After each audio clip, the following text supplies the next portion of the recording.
দর্শক শ্রোতা, এই মুহূর্তে যারা আমার সাথে লাইভে জয়েন করেছেন এবং ভবিষ্যতে যারা এই ভিডিওটি দেখবেন এবং শেয়ার করবেন, তাদের সবার প্রতি রইল আমার সশ্রদ্ধ সালাম। আসসালামু আলাইকুম ওয়া রাহমাতুল্লাহি ওয়া বারাকাতুহু। এবং অন্য ধর্মাবলম্বী ভাই ও বোনেরা, আপনাদের প্রতিও রইল আমার দেশপ্রেমের শুভেচ্ছা, আন্তরিকতা ও ভালোবাসা। দর্শক শ্রোতা, আজকের চিরাচরিত একটা বিষয়,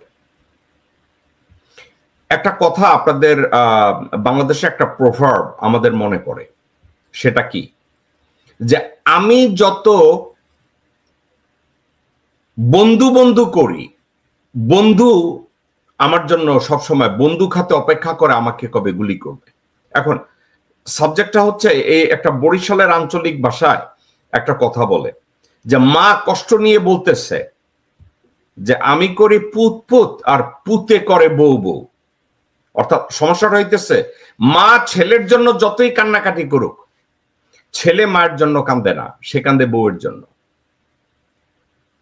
ভারত বাংলাদেশে যারা আপনারা, মানে সেক্ষেত্রে আমার পরিবার হতে পারে, আপনার পরিবার হতে পারে, বা যে কেউ হতে পারে, আমরা আমাদের মধ্যে যারা চিন্তা করে যে ভারত আমাদের চেতনা, ভারত আমাদের স্বাধীনতা, ভারত আমাদের বন্ধু, ওই যে মির্জা ফাক আছে না, সে এই ভারতের বন্ধু শব্দটা যখন উচ্চারণ করে, আপনারা তার কথা এবং কণ্ঠর দিকে একটু নিখুঁত ভাবে যদি তাকান, তার ওই বলার ক্ষেত্রে তার আন্তরিকতাকে একটু জোর দেয় মুখে। অন্যান্য দেশের কথা যখন বলে তখন তার বুকে এবং মুখে এত জোর থাকে না, কিন্তু ভারতের কথাটা যখন বলে, মির্জা ফাক বলে ভারত আমাদের বন্ধু, অর্থাৎ ওইখানে একটু জোর দেয়, জেড জবর পেশ লম্বা টান, ভারত আমাদের বন্ধু। এখন এই ভারতের কথাটা বলি, ভারতকে যারা, আমি শুধু কি মির্জা ফাক, হাসিনা শেখ অথবা এরশাদ অথবা বেগম জিয়া, তারেক জিয়া, এদের কথা বলবো? আমি কিন্তু তাদের কথা বলবো না। তারা তো মাত্র 2-3টা পরিবার। এখন এই 2-3টা পরিবারকে যারা সার্ভিস দিচ্ছে, এই সার্ভিস দিচ্ছে তারা তাদের পরিবারের স্বার্থে। ফর এক্সাম্পল, আপনারা কেউ বিএনপি করেন, কেউ জামাত করেন, কেউ জাতীয় পার্টি করেন, কেউ আওয়ামী লীগ করেন। এখন আপনারা যারা আওয়ামী লীগ করেন, এরা মূলত কেউ আওয়ামী লীগ করছেন না, এরা সার্ভিস দিচ্ছেন মুজিব এন্টারপ্রাইজকে, শেখ এন্টারপ্রাইজকে, আওয়ামী এন্টারপ্রাইজকে। আপনারা যারা বিএনপি করেন, আপনারা সার্ভিস দিচ্ছেন বিএনপি এন্টারপ্রাইজকে, তারেক এন্টারপ্রাইজকে, বেগম খালেদা জিয়া এন্টারপ্রাইজকে। আপনারা দেশের কোনো খেদমত করছেন না, আপনারা দেশের কোনো উপকারও করছেন না। আবার আপনারা যারা জাতীয় পার্টি করেন, আপনারা তারা জাতীয় পার্টি এন্টারপ্রাইজকে আপনারা সার্ভিস দিচ্ছেন, এরশাদকে সার্ভিস দিচ্ছেন, রওশন এরশাদকে সার্ভিস দিচ্ছেন, জিএম কাদেরকে সার্ভিস দিচ্ছেন। আপনারা দেশের জন্য কোনো সার্ভিস দিচ্ছেন না। আপনারা বলবেন আমি রাজনীতি দেশের জন্য করি, hell with it, it's a লাই, এটা মিথ্যা কথা। আপনারা জানেন না যে ভারত শুধু বাংলাদেশে 3টা পরিবারকে তারা ঘুরে ফিরে পছন্দ করে? ওই যে আমরা বলবো, মা বলতেছে পুত পুত, পুত মানে ছেলে। বাংলাদেশের আমরা এই সবাই বলবো আমাদের দেশ, আমাদের দেশ, আমাদের দেশ, কিন্তু আওয়ামী লীগ, বিএনপি এবং জাতীয় পার্টি বলবে না ভারত, না ভারত, ভারত আমাদের কল্যাণ, ভারত আমাদের চেতনা, ভারত আমাদের অনুভূতি, ভারত আমাদের ভালোবাসা, ভারত আমাদের প্রেম, ভারত আমাদের লাং, ভারত আমাদের লাভ। কোন দিকে যাবে? এখন ভারত সিদ্ধান্ত নিচ্ছে যেভাবে হোক তাড়াতাড়ি একটা নির্বাচন করাইতে হবে, যেভাবে হোক। আপনি পছন্দ করেন অথবা আপনি ভোট দিতে পারেন আর না পারেন, আপনি জীবিত থাকেন বা মৃত থাকেন, আপনি মনে করেন শেখ ফ্যামিলি এটা কেয়ার করে আপনি জীবিত আছেন না মরে গেছেন? আপনি মনে করেন বেগম জিয়ার ফ্যামিলি অথবা তারেক রহমানের ফ্যামিলি কেয়ার করে আপনি তাদেরকে সাপোর্ট করেন আর না করেন? কারণ মুজিব ফ্যামিলির কাছে, জিয়া ফ্যামিলির কাছে, এরশাদ ফ্যামিলির কাছে আপনি আর আমি, আমরা ফকিন্নি, আমরা শুধুমাত্র ফকিন্নি। ওই ফকিন্নিরা একটা পেপসি আর একটা বিরিয়ানির প্যাকেটের জন্য লাইন ধরে, আর ওই স্লোগান দেওয়ার পরে হাতে 500 টাকা বা 1000 টাকা দেয়। আমরা ওই ফকিন্নি। এবং ওই ফকিন্নি হয়েই আমরা সন্তুষ্ট। ওই ফকিন্নি হইয়া ফেসবুকে যাইয়া বলি দেশ নায়ক তারেক রহমান। ওই ফকিন্নি বা রাস্তার বেশ্যা হইয়া আমরা বলি জয় বাংলা, পল্লী বন্ধু এরশাদ। আমাদের ভোটের দরকার আছে। 17 বছর ভোট হয় না, আপনি ভোট দিতে পারেন নাই। এই ফেব্রুয়ারিতেও আপনাদের ভোট দিতে পারবেন না, আপনাদের বাক্স ভরা হবে। ইলিয়াস আলী যেমন কবরের বদলে লাস্টারে একটা কফিনে জড়াইয়া সাগরে যায় ডুবাইয়া দিছে, আপনার ভোটটারেও এটাকে কি বলে দিনের ভোটে রাত্রে দিয়া এটারে বাক্স ভরা হবে। ডক্টর মোহাম্মদ ইউনূস আপনারা রক্ষা করবে, আপনার ভোটাধিকার রক্ষা করবে? হেল উইথ ইট, উনি করবে না। করার ইচ্ছা থাকলে ওনাকে করতে দেয়া হবে না, এটাই বাস্তবতা। আজকে সবাই বলবেন জগু ভাই আপনি কি ফ্রাস্ট্রেটেড হইয়া নিরাশ হয়ে আপনি এ ধরনের কথা বলছেন? না, আমি নিরাশ হয়ে কথাগুলো বলছি না, বাস্তবতা। প্রথমে আমি স্বাগত জানাবো আমার পরম শ্রদ্ধেয় বড় ভাই ডক্টর মুজিবুর রহমান মজুমদার, আপনাকে স্বাগত জানাচ্ছি। আসসালামু আলাইকুম। আসসালামু আলাইকুম জনাব জাকির সাহেব, আমাকে এখানে আজকে আমন্ত্রণ করার জন্য ধন্যবাদ। সালাম এবং শুভেচ্ছা আপনার যারা দর্শক আছেন এখন এই মুহূর্তে দেখছেন সবাইকে, এবং আগামী যারা দেখবেন, এবং আমার সাথে সালাম শুভেচ্ছা আজকে যারা আছেন আপনার সাথে participant doctor S M Nowsher এবং নিরু নিরাকে। ওকে মুজিব ভাই, নওশের ভাই আপনি যদি আপনার ছবিটা আপনার ফোনটাকে একটু অ্যাডজাস্ট করেন, আপনার মাথাটা কাটা যাচ্ছে। যে এবার হচ্ছে, আপনি কি আছেন, লাইনে আছেন? জি আমি লাইনে আছি। আপনার কথাটা শোনা যাচ্ছে না, ভিডিওটা ফ্রিজ হয়ে গেছে। ওকে নিরুনিরা, আপনাকে স্বাগত জানাচ্ছি। আসসালামু আলাইকুম আজকের আমাদের শোতে সময় দেওয়ার জন্য। আপনার মাইক্রোফোনটা অফ, আপনি যদি আপনার মাইক্রোফোনটা একটু অন করে নেন। জি আসসালামু আলাইকুম। ওকে নওশের আলী অন্য জায়গা থেকে আসছে, আমি ওনাকে ইন করাই। ওকে নওশের ভাই আপনি এখন ঠিক আছেন? ওকে ডক্টর নওশের আলী আপনাকে স্বাগত জানাচ্ছি আজকের আলোচনায় অংশগ্রহণ করার জন্য। You look fantastic. আমি তাড়াহুড়ার জন্য আপনার ফোনটাকে আগে অ্যাডজাস্ট করাই না, হাউএভার ইউ লুক ফ্যান্টাস্টিক। আসসালামু আলাইকুম। আসসালামু আলাইকুম। ওকে আপনার মাইক্রোফোন ঠিক আছে।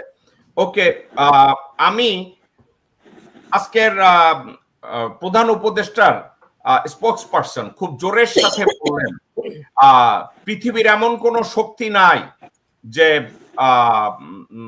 আগামী ফেব্রুয়ারির নির্বাচনকে যারা বানচাল করতে পারে।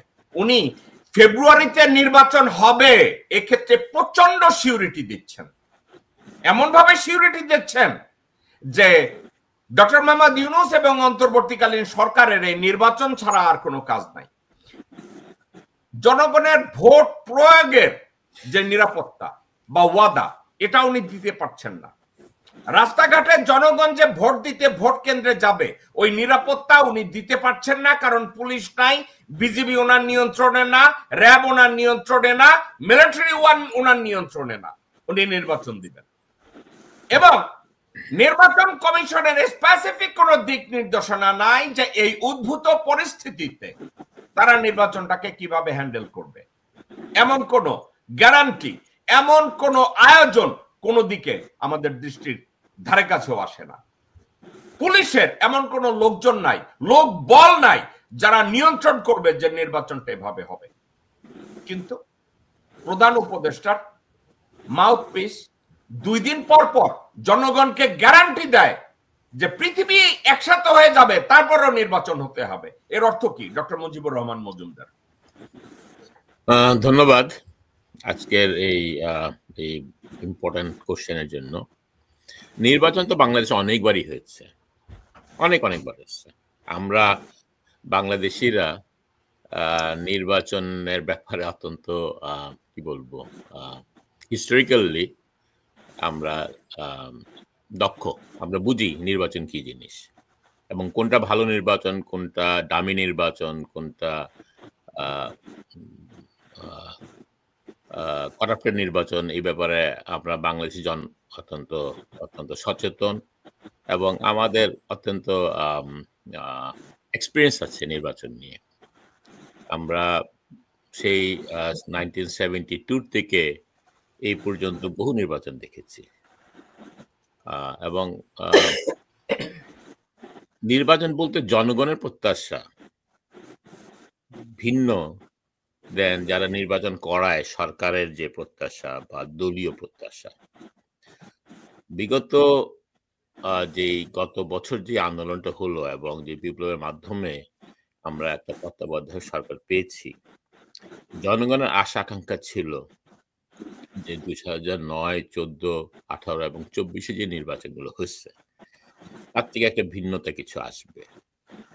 এখনকার যে সরকার, ইউনূস সাহেব অবশ্যই কমিট করেছেন ফেব্রুয়ারি মাসে এই নির্বাচন দিবেন এবং ইউনূস সাহেব কমিট করছেন ফেব্রুয়ারি মাসে নির্বাচন হবে বাংলাদেশ হিস্ট্রিতে সবচেয়ে সুন্দর নির্বাচন, যেখানে সবাই স্বতঃস্ফূর্তভাবে একটা আনন্দময় পরিবেশে ওনারা সবাই যাবে নির্বাচনে ভোট দিবে। কিন্তু ওনার মুখপাত্র যেটা বলছেন উনি সেটা কমিট করতে পারতেছেন না। কমিট করতে পারছেন না কারণ হলো অনেকগুলো, তার মধ্যে এখনো মূল কারণ হলো যারা গত কয়েকটা নির্বাচন নিয়ে তামাশা করেছে বাংলাদেশের জনগণের সাথে, সেই যে সেটআপ সেই সেটআপ এখনো রয়ে গেছে এবং সেই সেটআপের কোনো রকম পরিবর্তন হয়নি।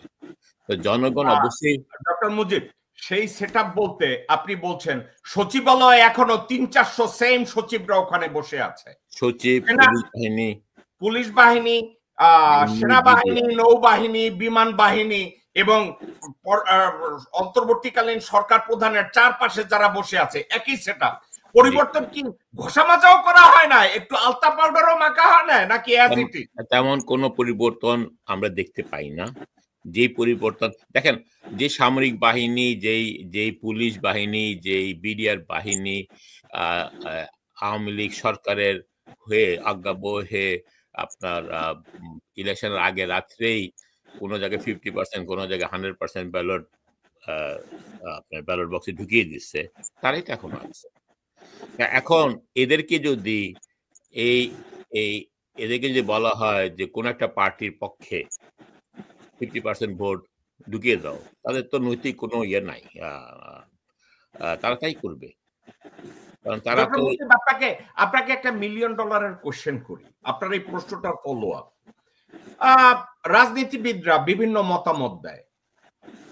সেনাপ্রধান মির্জাফর সে তার পেশি শক্তি দেখানোর জন্য রাজনীতিবিদদের মুখে ধমক না দিয়া, কারণ ভাষণ যদি দিতে যায় তাহলে জেকব মিল্টন গালি দিবে, ডক্টর মুজিব গালি দিবে, এই জন্য ভাষণ না দিয়া সে মার্সেনারি ঢুকাইয়া নূরের পিটাইয়া সব রাজনীতিবিদদের একটা ধমক দিয়া দিলেন যে দেখো আমার কথা না শুনলে কি অবস্থা হয়। তো এখন আপনি এইমাত্র যে কথাটা বললেন, সেনাপ্রধান সব একটা বইলা দিল আয়োজকদের, এই আওয়ামী লীগের ভোটে বিএনপির বাক্সে অথবা জাতীয় পার্টিতে এতগুলা ভোট টাকাইয়া ভইরা দাও, এইটা ঠেকানোর মতো ক্ষমতা কি ডক্টর ইউনূস বা তার অন্তর্বর্তীকালীন সরকারের আছে? ওই ক্ষমতা করার মতো গত এক বছর আমি তেমন কিছু দেখিনি বা কিছু করতে চান কি না। মুখে একটা কথা বলছেন, হ্যাঁ মনে হয় হার্টও উনি সিনসিয়ার যে একটা সুন্দর রিলেশন দিবেন, কিন্তু সুন্দর রিলেশন মুখের কথা বললে হয়ে যায় না। মানুষ এমনি সুন্দর রিলেশন করতে পারে না।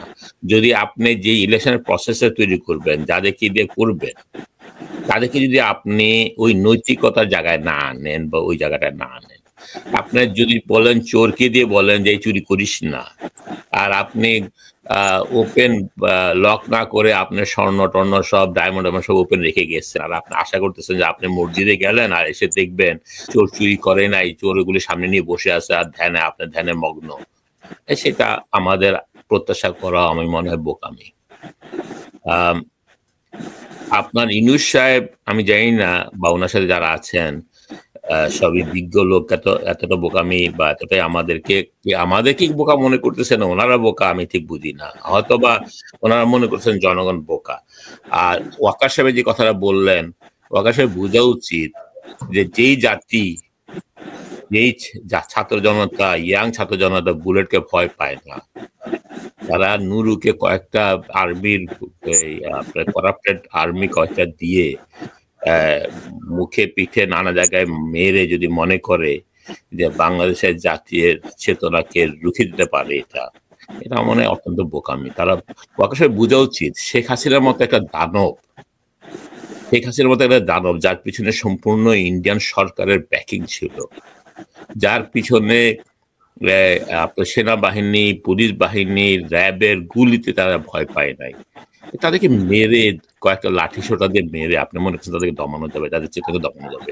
এত বড় বোকামি একমাত্র ভারতের প্রেমে অন্ধ যারা, তারাই করতে পারে। যারা বাংলাদেশকে চিনে, যারা স্বাধীনতা চেতনাকে চিনে, তারা এত বড় বোকামি করতে পারে না। আমি বারবারই বলছি যে আসলে প্যাট্রিয়টিজম যে জিনিস, সেই জিনিস আমাদের জনগণের মধ্যে আছে, সাধারণ জনগণের মধ্যে আছে।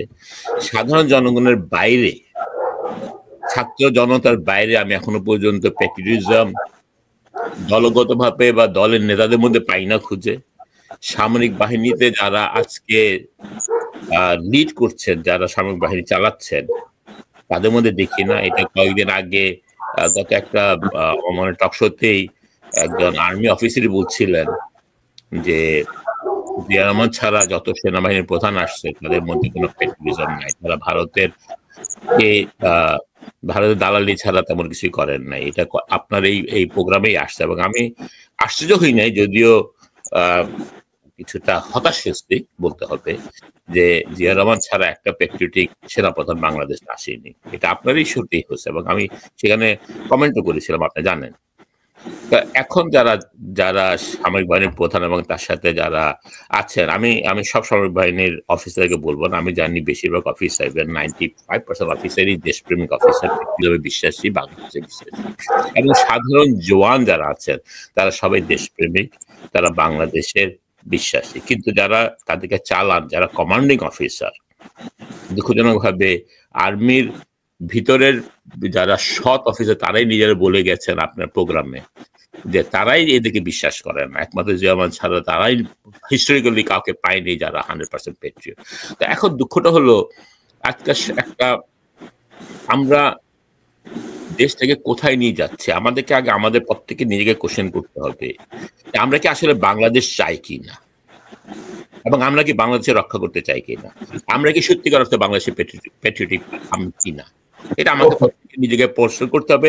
এবং আমরা যদি প্রশ্ন যদি মনে হয় যে না আমাদের দেশে দরকার নাই, আমরা ইন্ডিয়ার সাথে মিলে থাকা উচিত, আমরা তাদের ইয়েতে থাকতে হবে, ভিক্ষাজীর্ণে থাকতে হবে, দ্যাটস ফাইন। যদি সাধারণ জনগণ মনে করে তাই হওয়া উচিত তাহলে তাই হোক, তাহলে আমাদের দেশে দরকার নাই। আমি বিশ্বাস করি বারবার জনগণ প্রমাণ করছে যে তারা এটি চায় না এবং তারা বুকের রক্ত দিতে তৈরি দেশকে স্বাধীনতা সার্বভৌমত্ব রক্ষা করার জন্য। সেই জায়গাটাতে আমি মনে করি ব্যর্থতা হলো একটা স্বার্থান্বেষী গোষ্ঠীর, যেটা হলো elite, political elite, army elite, ব্যবসায়ী এলিট, সকল বুদ্ধিজীবী এলিট, যারা বেসিক্যালি 5% লোক না বাংলাদেশে, যারা বেসিক্যালি বাংলাদেশে কন্ট্রোল করে ভারতের এবং অন্যান্য যে কোনো দেশেরই আন্ডারে নেওয়ার সবসময় ইয়ে করছে তাদের ব্যক্তি স্বার্থে, তাদের রাজনৈতিক স্বার্থে, তাদের দলীয় স্বার্থে। তারা দেশকে বারবার বিক্রি করতেছে সাধারণ জনগণের বিরুদ্ধে। যে আমি বিশ্বাস করি এই যে গত বছরের যে বিপ্লবের চেতনা এখনো সাধারণ মানুষ ধারণ করে এবং তারা বারবারই বলতেছে তারা নির্বাচন না, তারা দেশের সংস্কার চায় এবং এই যে এতদিন ধরে যারা দেশকে অত্যাচার করছে তাদের আগে বিচার চায়। আমি একজন, আপনি জানেন আমি বলেছি আপনাকে, আমি জিয়া রহমানের সাথে আমি জাতীয়তাবাদী দলের একজন কর্মী লিডার ছিলাম। আমি আজকে বলতে বাধ্য হচ্ছি যে এই যে গত 15 বছর হাজার হাজার নেতা কর্মী জীবন দিছে ক্রস ফায়ারে, জীবন দিছে আয়না ঘরে। আমি মনে করি যে আজকে বিএনপির যে কিছু কিছু নেতা, আমি সবার কথা বলবো না, তাদের কথাবার্তায় মনে হয় তারা বেমালুম ঘুরে গেছেন এবং তারা বিদ্রোহ করতেছেন ওই কর্মীদের সাথে যারা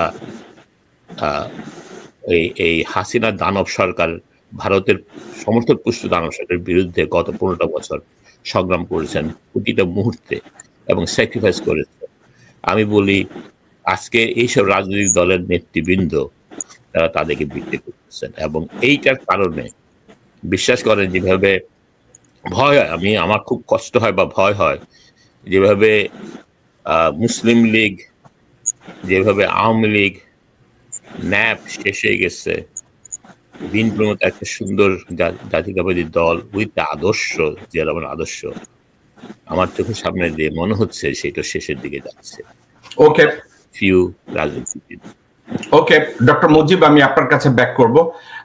আমি এবার নিরুনিরা আপনার কাছ থেকে একটু জিজ্ঞাসা করব। মুজিব ভাই তার কথার শেষ দিকে অলমোস্ট হতাশ হয়ে বলছিলেন ওনার কষ্ট লাগে, কারণ জিয়া রহমানের জীবিত থাকাকালীন থেকে শুরু করে ডক্টর মুজিব ছাত্র হিসাবে মেডিকেল কলেজ থেকে উনি রাজনীতির সাথে জড়িত হয়েছে।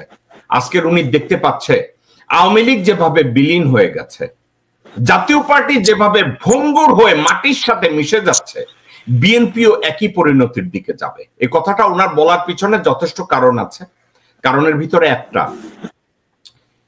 জিয়াউর রহমান সাহেব যে আদর্শ নিয়ে রাজনৈতিক দলটাকে তৈরি করেছিলেন, এই মুহূর্তে বিএনপি জিয়াউর রহমানের ওই নীতি, জিয়াউর রহমানের আদর্শকে বিএনপি ধারণ করে না।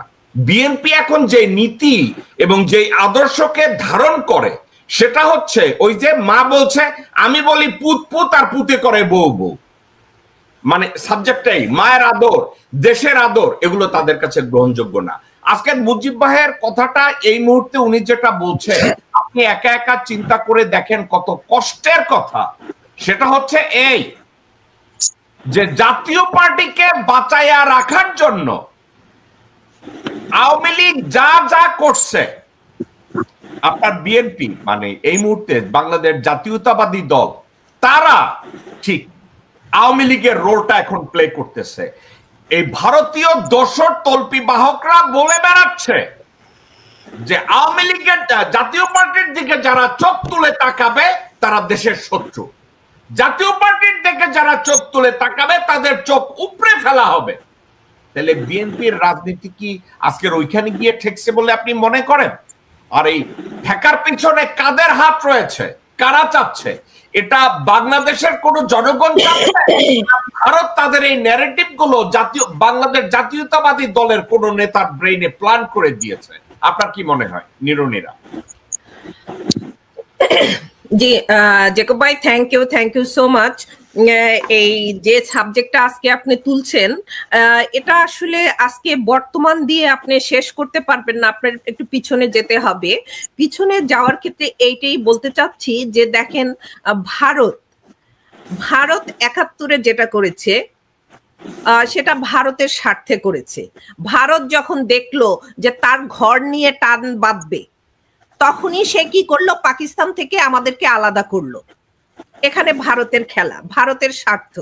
তারপরে দেখেন যে আজকে নীরা আপনাকে একটু থামাই, সাবজেক্টটা কি এইরকম, অন্য একজন আর বউকে আমার পছন্দ হয়েছে, তো বউয়ের সাথে আমি প্রথমে পরকিয়া করলাম, পরবর্তী সময় বউরে বললাম তুমি তোমার জামাই থেকে বাইরেই আসো। তাইলে ওই পূর্ব পাকিস্তানকে ওই পরকিয়ার লোভ দেখাইয়া কি ভারত বাইর করে আনছিল? সাবজেক্টটা কি এইরকম দাঁড়াইলো না? তাইলে অফকোর্স এটা তো বলতেই হবে। অনেক সময় আছে উপর দিকে সাপ ফালাইলে তো নিজেদের গায়ে পড়ে, এখন তো এই কথা তো বলা যাবে না। এখন ওই যে চারজনের কথা যেভাবে আপনি অনেক সময় ব্যঙ্গ করে বলেন বা সত্যটাই বলেন, সত্য তো সবসময় তিতা, এটা আমরা জানি। এখন আমাদের কাছে তিতা লাগলেও করার তো কিছু নাই। তাই এখন যেটা দেখেন যে ৭১ থেকে শুরু করে যে কথাগুলো আসছে, আজকে মুজিব শেখ কোথা থেকে আসছে, কোথায় গিয়েছে, কি কারণে গেল, জিয়াউর রহমান কোথায় গেল, কেন গেল, আজকে এরশাদ কোথায় গেল, কেন গেল, এই যে চক্রটা, এই যে খেলাটা, এই খেলার উৎপত্তি কোথা থেকে? এটাকে আমাদের বাংলাদেশের কোন সাংবাদিক এটা কি মানে উদ্ঘাটন করতে পারেনি? আমাদের দেশে এত বুদ্ধিজীবী, চুক্তিজীবী, তারা কি এগুলো ফিগার আউট করতে পারেনি? অবশ্যই পারছে, কিন্তু তারা ফিগার আউট করেছে ওই যে ভারতের ওয়েতে, তাদের স্বার্থ সিদ্ধি করার জন্য তারা সেগুলো উদ্ঘাটন করেছে, তাদের ওয়েতে তারা ব্যাখ্যা করেছে, তাদের ওয়েতে তারা জনগণকে বোকা বানিয়েছে। নীরা, আমি আপনাকে ব্যক্তি আপনার কথা বলি না নীরা, ব্যক্তি আপনি এটা বলি না, কিন্তু যারা আওয়ামী লীগ বা বিএনপি বা জাতীয় পার্টি করে, ধরেন আপনি একজন শিক্ষিত সচেতন মানুষ, আপনারা কি এই চিন্তা করে রাজনীতি করেন যে আমরা রাজনীতি করি দেশের জন্য, দেশের জনগণের জন্য, নাকি আপনারা রাজনীতি করেন ধুর দেশের জনগণ আর এই ওকিন্নি ফকিন্নি দিয়ে কি হবে? আর মুজিব পরিবার, জিয়া পরিবার আর এরশাদ পরিবার হয়েছে ভারতের কুলিন, তো তাদের চাকর বাকর হইলে ফকিন্নি হইয়া বাঁচা অনেক ইজ্জতের, এই জন্য রাজনীতি করেন। বাংলাদেশে যারা রাজনীতি করে তাদের টার্গেট আসলে কোনটা? এখন আপনার ভাষায় আপনার কথায় তো এটাই স্বীকার করতে হয়, বাংলাদেশের রাজনীতিটা এই ওয়েতে চলছে। কারণ শিক্ষাগত বা কোনো ইনস্টিটিউশন থেকে পাশ করে ওই মেধা নিয়ে ওই মানে ব্যাকগ্রাউন্ড নিয়ে তো আমরা কেউ রাজনীতিতে আসি না। আমরা তো কোনো না কোনো ওয়েতে ওখানে গিয়েছি, আর ওই জায়গাটাকে আমরা তো একটা মানি মেকিং এর একটা মেশিন বানিয়ে ফেলেছি। ওখানে গেলেই তো আমরা মানি মেক করতে পারবো। কিন্তু আজকে রাজনীতি, আপনি যদি রাজনীতির সংজ্ঞা বলেন যে রাজনীতি কি, তো ওই সংজ্ঞা পড়ে তো আমরা কেউ রাজনীতিতে নামি নাই, আমরা পয়সা ইনকামের জন্য রাজনীতিতে নামেছি। আবার একটা দেখেন, আমি যে কথাটা আসলে বলতে চাচ্ছিলাম যে পর্যায়ক্রমে দেখেন ভাগে ভাগে এই পর্যন্ত যে আসলো, সে কথাগুলো কি আমাদের দেশের জনগণ জানে না? অবশ্যই জানে, কিন্তু জানার পরে তারা কি করেছে বা এই যে রাজনৈতিক দলগুলো কি ইনিশিয়েট নিয়েছে এখান থেকে, তারা কিছু করেনি, বা ইন ফিউচারে যে তারা কিছু করবে এটাও কিন্তু আমরা বিলিভ করতে পারছি না। আজকে দেখেন 5ই আগস্টের আগের একটা কথা বলি, যে এই যে এখন বর্তমান আইন উপদেষ্টা আসিফ নজরুল তার নিজের মুখের কথা, ভারতীয় 15 লক্ষ নাগরিক আছে বাংলাদেশে কর্মরত। 5ই আগস্টের পর তার কি একটা নৈতিক দায়িত্ব ছিল না যে এই 15 লক্ষ যে এর আগে আমি বলেছি, তা আমার সেই 15 লক্ষকে আমি ফিগার আউট করে আমার নিজের দেশকে আমি রক্ষা করি, আমার নিজের দেশের জনগণকে আমি জানাই, কিন্তু সেটাকে আমাদের আইন উপদেষ্টা করেছে? সে কি বলেছে? নীরা, আপনাকে আমি যদি জিজ্ঞাসা করি, আপনি আইন উপদেষ্টারে দোষ দিলেন, এখন আপনারা রাজনীতিবিদ যারা আছেন দেশে, রাজনৈতিক বড় বড় নেতা, মির্জা ফাক, গোরখোদক আব্বাস, আমির খসরু মাহমুদ চৌধুরী, মোহাম্মদ সালাম, তারা যদি পারে এত বড় নেতা হইয়া যে ভারত আমার একটু গু দিছে, আমি গুটারে আইসক্রিম বানাইয়া চুষতে থাকি, সেক্ষেত্রে আসিফ নজরুল আপনি দোষ দিতেছেন কেন রে ভাই? না, অবশ্যই দোষ দেব। দল কখন আসবে? একটা রাষ্ট্র মেরামত করার পরে দল আসবে। দলকে এখানে আপনি কেন আনছেন? আমাদের যে বিপ্লবের মধ্য থেকে বাংলাদেশটা দাঁড়িয়েছে, আজকে যে প্রধান উপদেষ্টা কিভাবে কি করে ওখানে আসলো, তার কি দায়িত্ব ছিল এবং কি দায়িত্ব থাকা দরকার? সে যে একটা টিম নিয়ে একটা রাষ্ট্র মেরামত করার জন্য, সংস্কার করার জন্য ওখানে বসেছেন, সে কি করেছেন? আজকে দল আসবে পরে, আমি একটা রাষ্ট্রকে সঠিক ট্র্যাকে উঠাই দেব, দেন আমি একটা নির্দলীয় একটা নির্বাচন দেব, সেই নির্বাচনে যারা আসবে তারা দেশ রান করবে। খুব ভালো কথা বলছেন এবং আমি আপনার সাথে একমত, কিন্তু এই প্রধান উপদেষ্টাকে চারিদিকে সাজায় দিচ্ছে, তার উপদেষ্টাদের সবাইকে নিয়োগ করছে, কেউ বিএনপির প্রেসক্রিপশনে উপদেষ্টা হয়েছে, কেউ আওয়ামী প্রেসক্রিপশন না ওয়াকার প্রেসক্রিপশনে উপদেষ্টা হয়েছে, কেউ জামাতি প্রেসক্রিপশনে উপদেষ্টা হয়েছে। ডক্টর মোহাম্মদ ইউনূসের প্রেসক্রিপশনে যারা হয়েছে তারা তো তাদের 4 ভাগের 3 ভাগ কবরে, তারা তো ঠিক মতো কথাও বলতে পারে না। এখন আপনি প্রধান উপদেষ্টার প্রতি এতটা এতটা নির্দয় যদি হন, তাহলে তো কিছু বলার নাই। না না, আমি এখানে নির্দয় হয়ে এই কথাগুলো বলছি না, মানে প্রেক্ষাপটটা যেভাবে তৈরি হয়েছে তা ভুলে গেলে তো চলবে না যে 16 বছর কে ছিল, 16-17 বছর যারা ছিল তারা কি কোনো জায়গা থেকে পরিবর্তন হয়েছে? তারা কি কোথাও থেকে ঘুরে দাঁড়াইছে, বসছে? তাহলে সেখান থেকে কি আশা করেন? তারাই তো সবকিছু রান করতেছে। আজকে আপনি সেনাপ্রধানকে কেন ধরছেন? সেনাপ্রধান কে? সেনাপ্রধান কোথা থেকে আসছে? আর এই সেনাপ্রধান এত সহজেই আপনাকে ছেড়ে দিবে কেন? এই বিষয়টা তো আমার বুঝতে হবে। এই বিষয়টা সম্পর্কে যদি আমি ওখানে আমার এফোর্ট না দেই, তাইলে তো আমার ওখানে যাওয়ার যুক্তিটা কি? আজকে আজকে আমি যে ওখানে যাব, আমাদের দেশ এই অবস্থায় ছিল, আজকে আপনি সিকিম মানে সিকিমের চেয়ে কোন জায়গা থেকে আমরা কম সেটা বলেন। আজকে সিকিমের যে সিচুয়েশন থেকে সিকিম হয়েছে, আজকে বাংলাদেশ সিকিমের চেয়ে কম কোথায় সেটা বলেন। ওকে, আমরা শুধু ভিতরে ভিতরে সিকিম সিকিম খেলতেছি, কিন্তু প্রকাশ্যে যে আমরা সিকিম হয়ে গেছি সেটা তো আমরা বলছি না। ওকে, কারণ ওখানে তো হাসিনা দর্জি গিয়ে বসে আছে, হাসিনা দর্জিকে তো তারা সেই বোতলে রাখছে এবং ওই বোতল থেকে একটু বের করে তার যারা এখানে আছে তারা সেভাবে বাকবাকুম করে। তা আপনি বিষয়টা এত মানে ইজি হইতে ছেড়ে দিলে চলবে না তো। আপনি ভালো বলছেন, আপনি ভালো বলছেন। এবার আমি ডক্টর নওশের আলী আপনার কাছে যাব। নীরা বলছে যে আমরা ইতিমধ্যে সিকিম হয়ে বসে আছি, শুধু ঘোষণাটা আসে নাই। কারণ লেন্দুর দর্জিকে সিকিম থেকে মুভ করায়া ইন্ডিয়ায় নিয়ে আসছে, ইন্ডিয়ায় আইনা তারে বোতলের মধ্যে বসায় রাখছিল ইন্দিরা গান্ধী এবং ভেঙ্কটরমন না ভিভি গিরি তখন প্রেসিডেন্ট ছিল, তাদেরকে বোতলের মধ্যে রাইখা কইছে ওকে মিস্টার দর্জি তুমি এবারে এই বয়ান দাও। তখন ওই দর্জি ওই বয়ান দিত এবং ওই বয়ানের উপরে ভারতীয় দালাল সম্প্রদায় সিকিমে বৈশা জয় বাংলা স্লোগান দিত। তো নীরা যেটা বলছে বাংলাদেশের ক্ষেত্রে আপনি কি মনে করেন আমরা ওখানে দাঁড়ায় আছি? যেভাবে ডক্টর মুজিব বলছে যে স্বৈরাচার আমলের কোন আমলা, কোন সেনা প্রধান, নৌ প্রধান, বিমান বাহিনীর প্রধান, এমনকি ডিভিশনাল কমান্ডার কেউই মুভ করে নাই, তারাই সবার জায়গায় বসে আছে। তাহলে নির্বাচনের উপযুক্ত পরিবেশটা তৈরি হইল কেমনে? ডক্টর নওশের। জি ধন্যবাদ। আমি আসলে মানে আলোচনাটা শুরু করতে চাই একটা ছোট একটা গল্প দিয়ে, যে একটা কুয়ার মধ্যে একটা মরা বিড়াল পাওয়া গেল। এখন লোকজন গিয়ে গ্রামের প্রধান যিনি আছে ওনাকে জানালো যে এখন কুয়ার মধ্যে মরা বিড়াল আছে, এখন পানিটা কিভাবে বিশুদ্ধ করবো।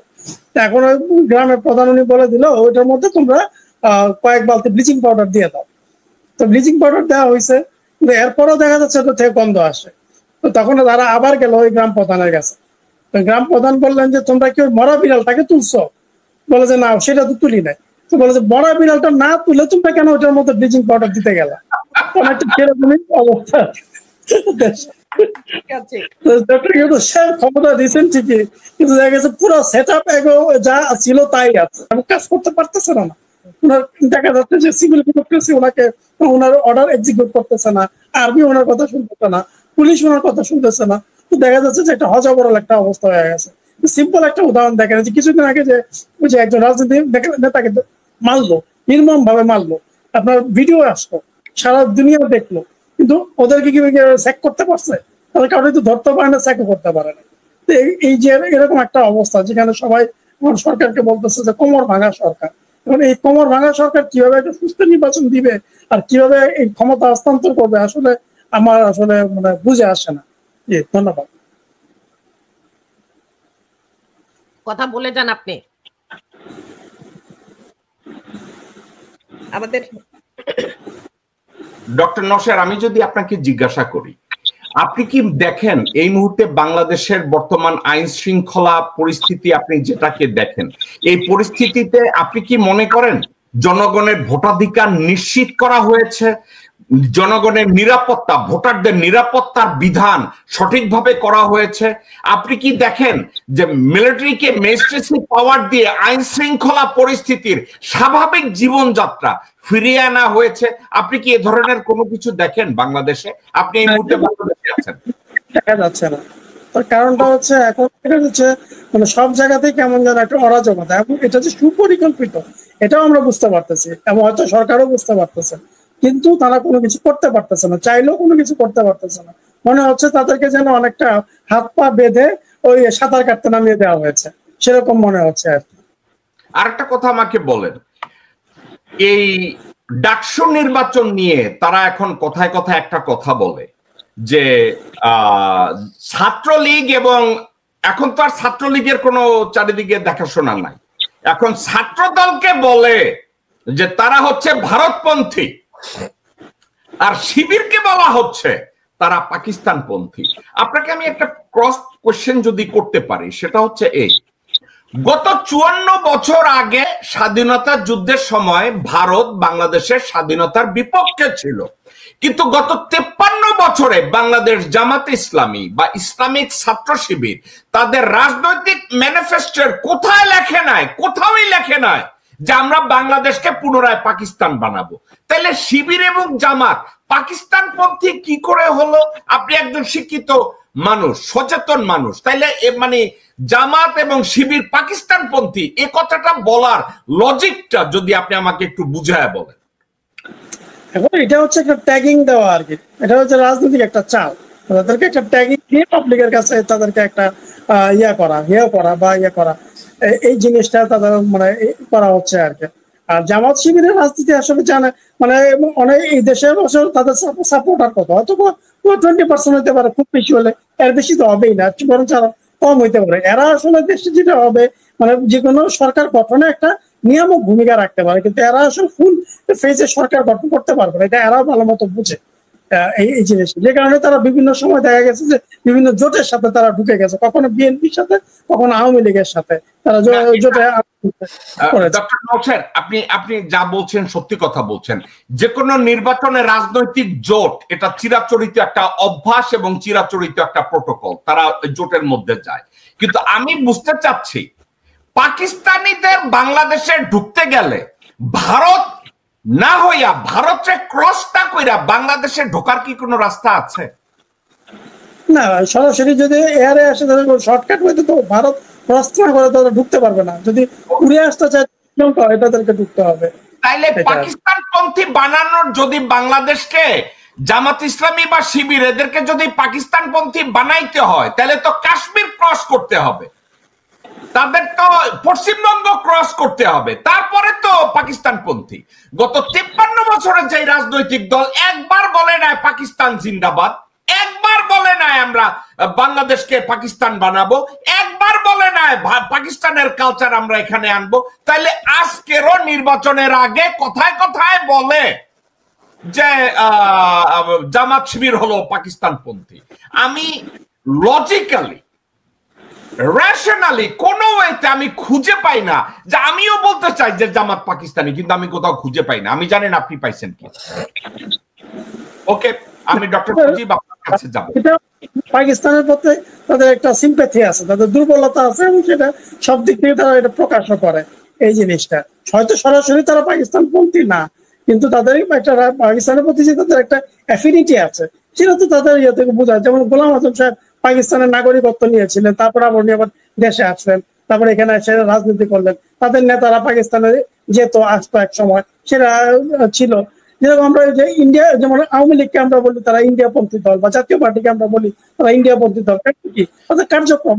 যেমন ওই যে কি যেন ওনার নামটা, যে এরশাদের ভাই জিএম কাদের, সে ইন্ডিয়া থেকে এসে কি বললো যে ইন্ডিয়ার সাথে কি আলোচনা হয়েছে না হয়েছে সেটা আমরা বলতে পারবো না। মানে একটা দেশের রাজনৈতিক নেতা যদি এরকম ভাবে কথাবার্তা বলে তো স্বাভাবিক এটা কি বোঝা যায়?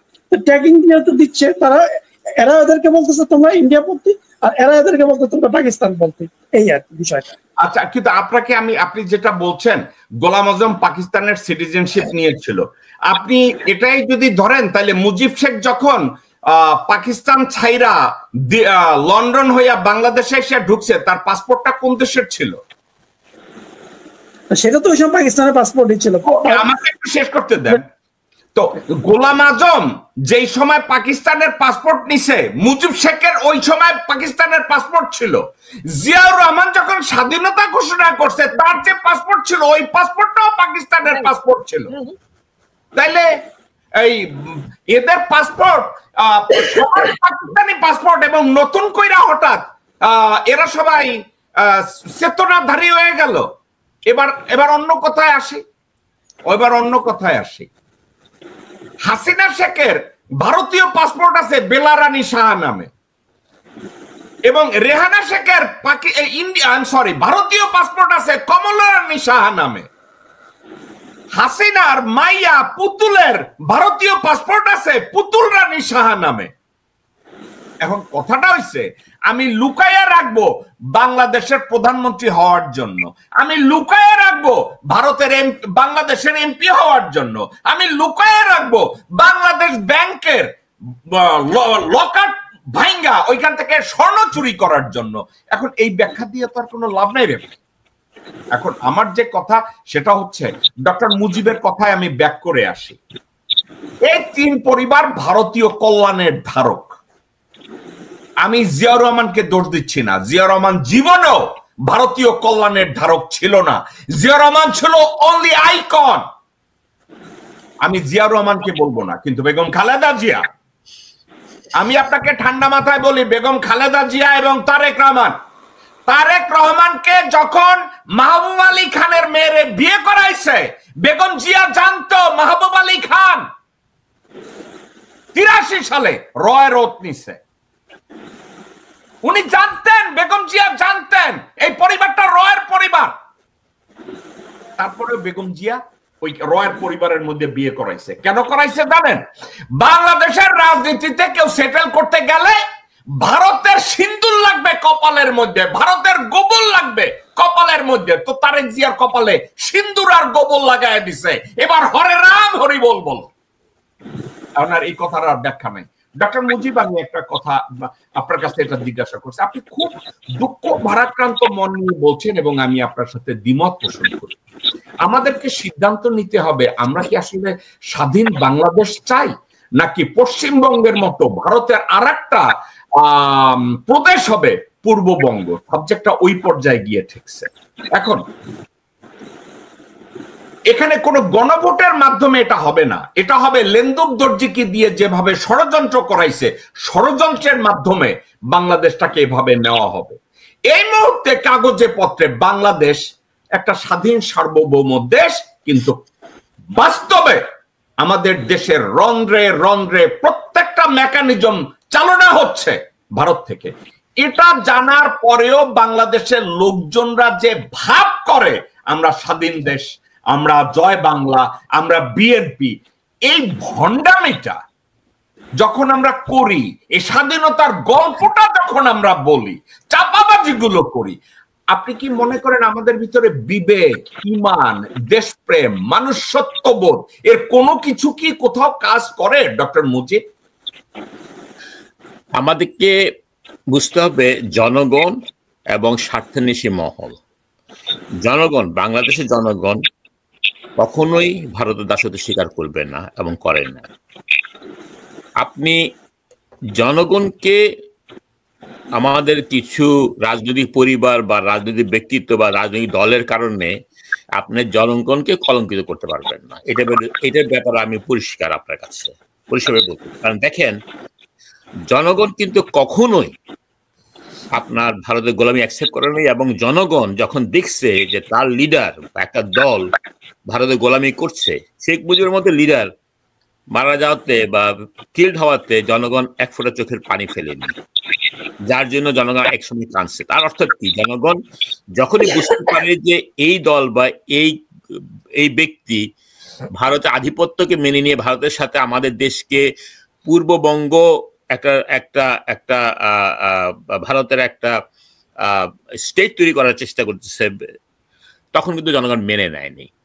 এখন দুঃখজনক হলো, যেটা একটু আগে বলতেছিলাম, যে 5% ম্যাক্সিমাম 5% আমাদের দেশের লোক যারা মানসিকভাবে তারা ভারত ছাড়া বা ভারতের আন্ডারে ছাড়া তারা কিছু বোঝে না। তাদের মাথার ভিতরে এখনো সেই দাসত্বর যে ইয়েটা মাইন্ডসেটে রয়ে গেছে, এবং তারা নানাভাবে, তারা ধর্মীয়ভাবে হোক, সাংস্কৃতিকভাবে হোক, অর্থনৈতিকভাবে হোক বা রাজনৈতিকভাবে হোক, তারা ভারতের দাসত্বের ভিতরে ঢুকে গেছে। কিন্তু 95% লোক দেখেন, আপনি যদি বাংলাদেশের প্রতিটা স্তরে চিন্তা করেন, জিয়া রহমান কেন এত পপুলার, কেন এখনো পপুলার? জিয়া রহমান কয় বছর দেশের সাথে ইয়ে করছে? একমাত্র রিজন জিয়া রহমান এখনো popular is because he stood up against India. আর কোনো কারণ নেই। মানুষ মনে করে জিয়া রহমান হলো আমাদের দেশকে মাথা উচ্চ করে দাঁড়াবার শিক্ষা দিয়ে গেছে এবং ভারতের দিকে চোখে চোখ রাঙিয়ে কথা বলছে। এবং অনেক ঘটনা আছে, আমি ওগুলো বলতে গেলে অনেক ইয়ে লাগবে, এটা সবাই জানে কেন জিয়া রহমানকে ভালোবাসে। এই কারণে ম্যাডামকে মানুষ অনেক অনেক লোক ভালোবাসে কেন, কারণ ম্যাডামও কিন্তু হাসিনার মতো দেশ বিক্রি করে দেয়নি, যদিও ভারত অনেকভাবে চেষ্টা করছে। হ্যাঁ, কিছু কিছু জায়গায় কম্প্রোমাইজ করছে, এবং সেইটার জন্য আমি অবশ্যই বলবো যে হ্যাঁ কম্প্রোমাইজ, যেটা আপনি একটু আগে বললেন সেটাও সত্যি, কিছু কিছু জায়গায় কম্প্রোমাইজ করছে। উনি বা ওনার পারিপার্শ্বিক চাপে হোক, যেভাবে হোক কম্প্রোমাইজ করছে, কিন্তু জিয়া রহমান করেনি। আচ্ছা, আপনি যদি দেখেন যে 90 ইলেকশনটাকে চিন্তা করেন, 90 ইলেকশনে জনগণ এবং সবাই মনে করতো কে পাওয়ারে আসবে, আওয়ামী লীগ ধরে নিচ্ছে সবাই, আওয়ামী লীগ, এবং হাসিনা অলরেডি মনে হয় মনে মনে মিনিস্ট্রি পুজো ঠিক করে ফেলছে, আর বেগম জিয়া তখন বিএনপি তখন আপনার বিরোধী দল হওয়ার চিন্তা ভাবনা মগ্ন। কিন্তু জনগণ কি রায় দিচ্ছে, জনগণ তারপরে বুঝতে পারছে যে হাসিনাকে দেওয়া, আওয়ামী লীগকে দেওয়া মানে ভারতের পক্ষে যাওয়া। জনগণ দেয় নাই। হাসিনা কি করে আবার পাওয়ারে আসলো? জনগণ কিন্তু হাসিনাকে ভোট দিয়ে আনে নাই, জামাতের উপরে ভর করে হাসিনা পাওয়ারে আসে 95-এ। তারপরে কিন্তু হাসিনার কোনো আসার সুযোগ ছিল না। 2009-এ মঈন ভারতের কারসাজিতে পাওয়ারে আসে, এবং তারপরের ঘটনা তো আপনারা সবাই জানেন। এখন কয়েকটা জিনিস আমি একটু ক্লিয়ার করতে চাই, যে একটু আগে আপনারা কথা বললেন এবং ডক্টর নওশারও বলেছেন। 1 নম্বর, যে জামাতের লোকরা পাকিস্তানকে সাপোর্ট দেয় বলছেন উনি। আমি এটা জামাতের লোক বলবো না, যেহেতু বাংলাদেশের 90% উপরে মুসলমান, এবং যেহেতু পাক ভারতের যেই আপনার স্ট্র্যাটেজিক বলেন এবং রাজনৈতিকভাবে বলেন, আমরা একটা ছোট দেশ, এবং আমাদেরকে টিকে থাকতে হলে পাকিস্তানের প্রতি আমাদের সমর্থন দরকার ভারতের এগেনস্টে, কারণ ভারত হলো সত্যিকার একটা জঙ্গি দেশ এবং একটা শত্রু দেশ। তো সেই জায়গাতে অনেকগুলো কারণেই পাকিস্তানকে, বাংলাদেশের লোক পাকিস্তানের সামরিক শাসনকে বা পাকিস্তানের দুর্নীতি বা পাকিস্তানের যে অত্যাচার আমাদের সেটাকে সমর্থন কেউই করেন না, ইভেন জামাতও করেন না। কিন্তু একটা মুসলিম কান্ট্রি হিসেবে যেমন আমরা সৌদিকে সমর্থন দিই, যেমন আমরা প্যালেস্টাইনকে সমর্থন দিই, ভারতের এগেনস্টে আমরা অবশ্যই আমরা পাকিস্তানের সমর্থন দিই। এখন ভারতের সাথে যদি আপনি বলেন যে আজকে শ্রীলঙ্কার ম্যাচ হচ্ছে বা নেপালের ম্যাচ হচ্ছে, বাংলাদেশ যেহেতু একটা ক্ষুদ্র দেশ, যেহেতু একটা বড় দেশের অত্যাচারের সাথে আছে, আমরা অবশ্যই তখন পাশে দাঁড়াবো নেপালের পাশে, আমরা অবশ্যই সাপোর্ট দিব শ্রীলঙ্কাকে। কেন? এটা যে কোনো ছোট দেশের এইটাই হলো মাইন্ডসেট। হ্যাঁ, এখানে এটা ভারত বিরোধিতা না, এটা ভারতের সরকারের বিরোধিতা। বাংলাদেশের জনগণ কিন্তু ভারতের লোকদের বিরোধিতা করে না, কিন্তু করে বাংলাদেশ এই আপনার দিল্লির শাসনকে এবং দিল্লির শোষণকে, এবং দিল্লি যেভাবে বাংলাদেশের অন্দরে ঢুকে এত ক্রাইম করেছে, যেগুলো মানে হিস্ট্রিতে বলতে গেলে অনেক সময় লাগবে, এবং বাংলাদেশের প্রতিটা লোক জানে। হ্যাঁ, বাংলাদেশের লোক কিন্তু কলকাতা যাওয়া বন্ধ করেনি, কিন্তু মোদি যখন আসছে দেশে রাস্তা নেমে পড়ছে এবং বুকে রক্ত দিচ্ছে। এখানে মুজিব ভাই, আপনাকে আনরিলেটেড একটা প্রশ্ন করব এর মধ্যে, প্রশ্নটা রিলেভেন্ট। পৃথিবীর একমাত্র হিন্দু রাষ্ট্র কিন্তু নেপাল। পৃথিবীর একমাত্র হিন্দু রাষ্ট্র নেপাল। ভারত যখন নেপালে অ্যাগ্রেশন চালালো, নেপালের হিন্দুরা কিন্তু ভারতের আগ্রাসন বন্ধ করে দিল। জি, আচ্ছা, আপনার আর আমার কথা অনুযায়ী বাংলাদেশ 90% মুসলমানের দেশ, কিন্তু এই মোনাফেক হারামজাদারা ভারতীয়রা যখন এসে আগ্রাসন এস্টাবলিশ করলো, এই কুত্তার বাচ্চারা লা ইলাহা পয়রা মাথায় টুপি দিয়া জয় বাংলা স্লোগান দিয়ে নাইমা পড়লো। তো এক্ষেত্রে কি আমরা বলতে পারি নেপালের হিন্দুদের আদর্শ, নেপালের হিন্দুদের দেশপ্রেম, নেপালের হিন্দুদের নীতিবোধ বাংলাদেশের মুসলমানদের চাইতে ভালো? অবশ্যই ভালো। দেখেন না, আপনি একটা কথা বলেন, আমরা আমাদের দেশের রাজনীতিতে কি বলে, উমুকে পাকিস্তানের দালাল, উমুকে ভারতের দালাল। শ্রীলঙ্কাতে কি তাই বলে? নেপালে কি তাই বলে? পাকিস্তানে কি তাই বলে? না, এটা শুধু বাংলাদেশে। দালালে ভর্তি হলো বাংলাদেশ। বাংলাদেশে একটা লোক দাঁড়ায় বলে না যে আমি বাংলাদেশের দালাল, আমি বাংলাদেশ ছাড়া কিছু বুঝি না। এরকম বলার মতো একটা রাজনৈতিক ব্যক্তিত্ব আমি এখনো পাই নাই। এরকম বলার মতো একটা সামরিক নেতৃত্ব আমি এখনো পাইনি। এরকম বলার মতো একটা লোকে দাঁড়িয়ে দেখতে পারলাম না, একটা সামরিক দাঁড়িয়ে বললো না যে আমি শুধু বাংলাদেশ বুঝি আর কিছু বুঝি না। এইটা হলো আমাদের, এবং দুঃখজনক হলো এই পাক ভারত উপমহাদেশে ইভেন সারা বিশ্বে একমাত্র বাংলাদেশ যে রক্ত বারবার দিয়ে আন্দোলন করে এই দেশটাকে স্বাধীন রাখছে। এখনো পৃথিবীর হিস্ট্রিতে এরকম কোনো দেশ নাই যে বারবার তার স্বাধিকারের জন্য, তার ভাষার জন্য স্বৈর শাসকের বিরুদ্ধে একটা বড় শত্রুর বিরুদ্ধে বারবার রক্ত দিচ্ছে। এবং এটা কে দিচ্ছে? জনগণ। কোনো মিনিস্টারের ছেলেরা দেয় নাই, কোনো রাজনীতিবিদদের ছেলেরা দেয় নাই, কোনো সকল ভারতীয়পন্থী লোকদের কেউ ছেলেরা তার মেয়েরা জান দেয় না, সাধারণ লোক। কারণ সাধারণ লোক দেশপ্রেমিক। সাধারণ লোকের ব্যাপারে আপনি কোনোভাবে, আমি আপনার এই একটু আগে যে কথা বলছিলেন, আমি এই জায়গাটা আমি ডিসএগ্রি করি আপনার সাথে, যে বাংলাদেশের সাধারণ লোক কিন্তু দেশপ্রেমিক, এবং তাদের ব্যাপারে আমার এবং সবার সেই শ্রদ্ধা থাকতে হবে, কারণ তারা বারবার দেশপ্রেমের পরীক্ষা দিয়ে উত্তীর্ণ হচ্ছে। কিন্তু আমি একটা কথা, মুজিব ভাই, আমি একটা কথা বলি। আপনি একজন ফিজিশিয়ান, ধরেন আমার জ্বর হইছে, আমার রোগ হইছে, আমি যদি প্রিকশনারি মেজার হিসেবে প্রথমেই যদি আমি আপনার কাছে যাই, আপনি কিন্তু আমাকে ঔষধ প্রেসক্রাইব করবেন, চিকিৎসা করবেন, আমি সুস্থ হয়ে যাব। এখন বাংলাদেশের জনগণের সর্দি কাশি হয়েছে, আপনার কাছে যাবে না। কাশি শুরু হয়েছে, সর্দিতে ঘুমাইতে পারতেছে না, আপনার কাছে যাবে না। যাবে কখন জানেন? যক্ষা হইছে, গলা দিয়া রক্ত পড়ে, কুত্তার বাচ্চা মইরা যাইব, তখন যাই কইব মুজিব বাঁচাও। তাইলে আপনি এদের প্রশংসা করবেন ভাই? কোন দিকটা প্রশংসা করতেছেন? এরা গলা দিয়ে রক্ত বাইর হওয়া পর্যন্ত এরা সচেতন হবে না। বাংলাদেশের লোক হচ্ছে কি দেখেন, বাংলাদেশের লোক হলো মধ্যপন্থী লোক। বাংলাদেশের লোক কিন্তু যখন প্রয়োজন হয় তখন অ্যাগ্রেসিভ হয়। নর্মালি তারা শান্তিপ্রিয়, নর্মালি তারা মধ্যপন্থী। এই জন্য দেখেন, আমি জানি না আজকে আপনার অতটা সময় হবে কেন, হিস্টোরিক্যালি পাক ভারত উপমহাদেশে কমিউনিস্ট পার্টির জন্ম হচ্ছে বাংলাদেশে। কমরেড মুজাফর প্রথম কমিউনিস্ট পার্টি তৈরি করে। আজ পর্যন্ত কিন্তু বাংলাদেশে কমিউনিজম এস্টাবলিশ হয়নি, হতে পারবে না। বাংলাদেশের জামাত ইসলাম থেকে শুরু করে বহু মুসলিম দল বহুভাবে চেষ্টা করছে মুসলিম বানাবার জন্য, বাংলাদেশকে পারে নাই। কারণ বাংলাদেশের লোক এক্সট্রিম জিনিস পছন্দ করে না। অনলি টাইম তারা এক্সট্রিমে যায় যখন তাদের সার্বভৌমত্ব, যখন তাদের স্বাধিকারে, এবং যখন তাদের পিঠ দেওয়ালে ঠেকে যায়। কথা বুঝছেন? এখন আমার যেটা দুঃখ বারবারই, এবং এটা আমি আপনার এখানে বারবার বলছি, যে আমি জিয়া রহমান ছাড়া আজ পর্যন্ত একটা রাজনৈতিক নেতা পেলাম না, একটা রাজনৈতিক দল পেলাম না, একটা সেনাপতি পেলাম না যে গর্বের সাথে বলতে পারে যে আমি 100% বাংলাদেশি, আমি পেট্রিয়ট, আমি আমার জীবন দিতে তৈরি হয়েছি এই দেশের জন্য, এবং আমি কারো কাছে মাথা নত করতে রাজি না। এই ধরনের একটা লোক পাই না। আজকে দেখেন সব রাজনৈতিক দল কি বলে, একটা দল, ইভেন বিএনপির মতো একটা দল বলে না যে এই 15 বছর স্বৈর শাসন যা যা হয়েছে এগুলো আগে বিচার করো। মানে আমাকে আপনার কথাটার আমি একটু জবাব দেই। আপনি বলছেন কেউ বলে না, আপনি একটা কথা, একটা মকারে শুনেন, তারপরে আমরা কথা বলি। যারা হাত পাকা দিয়ে 16 বছর আওয়ামী লীগকে বাতাস করেছে, তারা নাকি কোথাও পিয়ার পদ্ধতি ছাড়া নির্বাচন চায় না।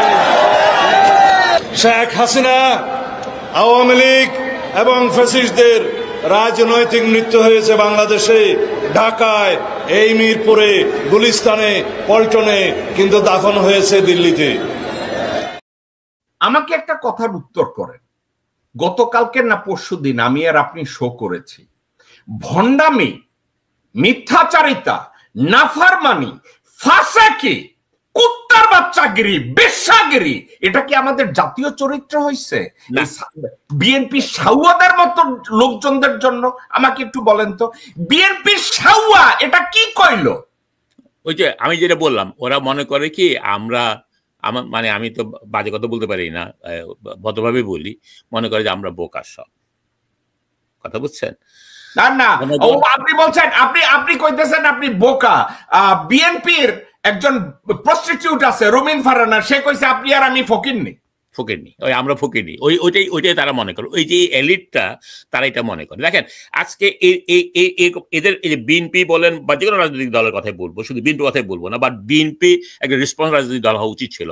গতকাল দিল্লিতে এই স্বৈরাচার শেখ হাসিনা এবং আরো কিছু লোক ইন্ডিয়ান আর্মিদের সাথে মিলে ষড়যন্ত্র করতেছে, সেমিনার করতেছে কি করে বাংলাদেশে আবার এটাকে না আসা যায়, সেটার ব্যাপারে কারো কোনো চিন্তা নাই। ডক্টর মুজিব আমাকে একটা বলেন তো, ডক্টর মুজিব আমার একটা কথা বলেন। হাসিনা পৃথিবীর সবচাইতে আমার দৃষ্টিতে এর চেয়ে ঘৃণিত আর কোনো চরিত্র হইতে পারে না পৃথিবীতে। আমি এতটুকু গুয়ের মধ্যে দাঁড়ায় থাকবো, তবু হাসিনা চুতপাড়ানের মুখের দিকে আমি তাকাবো না।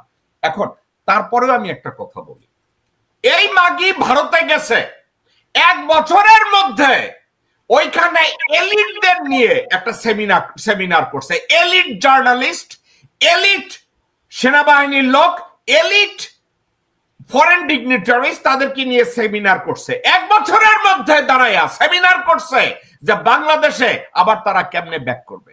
আর জিয়াউর রহমানের খাম্বা পুত্র 16 বছর লন্ডনে বৈশা রয়েছে।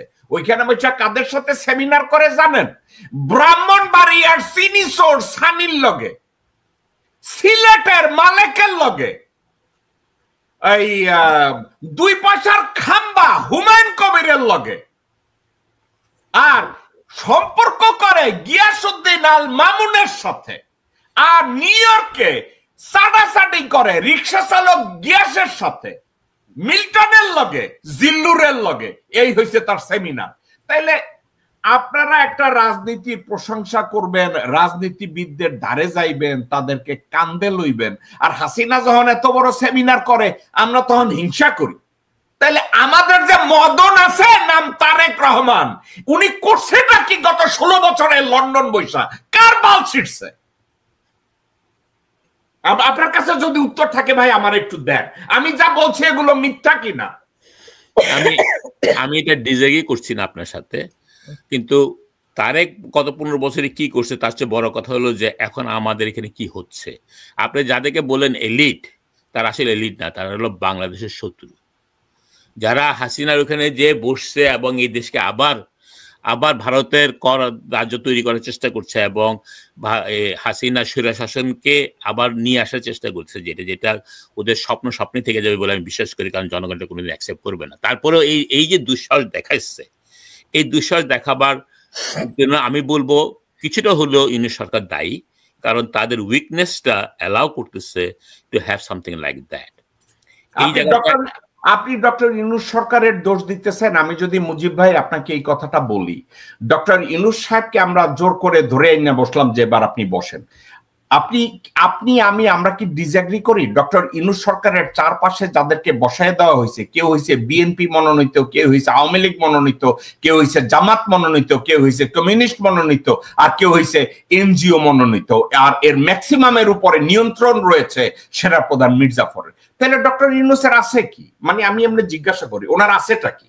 এখন ধরেন, এখন আমাকে আপনি বসাইলেন, বসার পরে আমি দেখলাম আমার পাশে যা আছে এরা ইদার তারা আরেকজনকে সার্ভ করছে, আমাকে না, অথবা তারা ইনকম্পিটেন্ট, অথবা তারা মেধাতে তারা পুয়ার বা অ্যাডমিনিস্ট্রেটিভ ভাবে, যে কোনোভাবেই ধরেন, they are not fit for the thing they put in. একদম অথবা একদম চাপরাশি থেকে শুরু করে উপদেষ্টা পর্যন্ত আমি বলবো, কোনো কাউকে বাদ দিয়ে বলবো না, এবং সামরিক বাহিনীর যারা আছে নেতৃত্বে তাদেরকেও বলবো। উনি যখন এটা বুঝতে পারছেন, এবং ওনার তো না বোঝার কিছু না, উনি তো আমার চেয়ে আপনার চেয়ে অনেক বেশি জ্ঞানী, অনেক বেশি বুদ্ধিমান, এবং ওনার কাছে নানা রকম ইনফরমেশন আছে ওনার কাছে, নাই যে তা না। এবং জনগণ ওনার পক্ষে, আপনি দেখছেন উনি যখন নামাজ পড়তে যায়, যায়, জনগণ একই স্লোগান দেয়, তাই না? এই যার এই মানে জনগণই তো সব ক্ষমতার মূল। তো এই ক্যাপাসিটি যা ছিল, এই স্ট্রেংথ যা ছিল, সে ওখানে একটা চাপরাশিকে বের করতে চায় নাই বা পারে নাই। এটা কি আমি চাপরাশির দোষ দিব না ওনার দোষ দিব? আমি ডক্টর আর একটা কথা বলি ভাই, ডক্টর নওশের যে জোকটা বলছে, আপনি জোকটার কথা মনে আছে তো? হ্যাঁ, ওইটাই তো, যে পুকুরের মধ্যে বিড়াল না সরাইয়া পাউডার দিচ্ছে। এখন আমার একটু বলেন তো, ইউনূস স্যার ওইখানে বসছে, উনি যে যখন চারিদিকে দেখছে কেউ বিএনপির, কেউ জামাতের, কেউ আওয়ামী লীগের, কেউ বামপন্থী, আর উনি নিজে দরজায় নিয়ে বসছে এই পররাষ্ট্রমন্ত্রী মোমেন আর আব্দুল মাল মোহিতের ভাইগনা বউ, সৈয়দ কবিরের বউ, কি জন্য কি নাম আমি ভুলা যাই, এবেডির নাম কি, সাবরিনা না সামথিং কিলাম আমার না, কি মোর্শেদ না জানি কোন গোলালো, জি আচ্ছা, তার একজন বসাইছে। এখন ওখানে সে ওইখানে এই ভাব ধরে দাঁড়ায়া থাকে যে আমার কাছে আছে ইউনুস কিউর। ইউনুস কিউর কি বুঝেন তো? ইউনুসের লগে দেখা করতে যাবা, আমার এখানে প্যারাসিটামল খাইতে হইব। ওই প্যারাসিটামলের উপরে লেখা আছে জয় বাংলা। এখন ওই সায়েদ কবিরের বউরে ওইখানে বসায় রাখা আপনি যদি কমপ্লেন করেন এই আওয়ামী দোসররা আমার এই কাজ করতে দেয় না, ভাই এর চেয়ে চরম ভণ্ডামি আর কি হইতে পারে? আমি তো সেটাই বলছি আপনাকে। তো ওনার কি জানা এক বছর লাগে ওনার জানতে? আমি আপনি 2 দিনে বুঝতে পারবো কে কোথায় কি আছে। 1 সপ্তাহ, 1 মাস, আপনি 1 বছর ধরে আপনার চোখের সামনে এত কিছু হচ্ছে, আপনার চোখের সামনে সেনাপতি বারবার লঙ্ঘন করে যাচ্ছে, ইন্ডিয়ার আসে, আপনার পররাষ্ট্র সচিব আছে, তার সাথে পার্সোনালি দেখা করে, যেগুলো বেআইনি, একটা পর একটা কাজ করে যাচ্ছেন, আপনি কিছুই করেন না। করবে কেমনে ভাই? করবে কেমনে ভাই? ভাই ভাই কি করে করবে? লামিয়া মোর্শেদ তার একটা ঘুমের বড়ি খাওয়ায় দিয়া কয় স্যার আপনি খেন না, আপনি আমাকে বলেন, আমি আপনাকে জায়গার বড়ি দিয়ে দিতেছি, আপনাকে জেগে থাকার বড়ি দিচ্ছি আমি আপনাকে। আপনাকে জনগণ জেগে থাকার জন্য বলছে, আপনাকে ঘুমাইতে বলছে কি আপনাকে? আপনি শুনেন, আপনি যেভাবে এখন বলেন না কেন ওনাকে বসায় দেওয়া হয়েছে, at the end he agreed to take the responsibility. আপনি যখন একবার এগ্রি করে ফেললেন, then you must understand that you have to deliver ইট।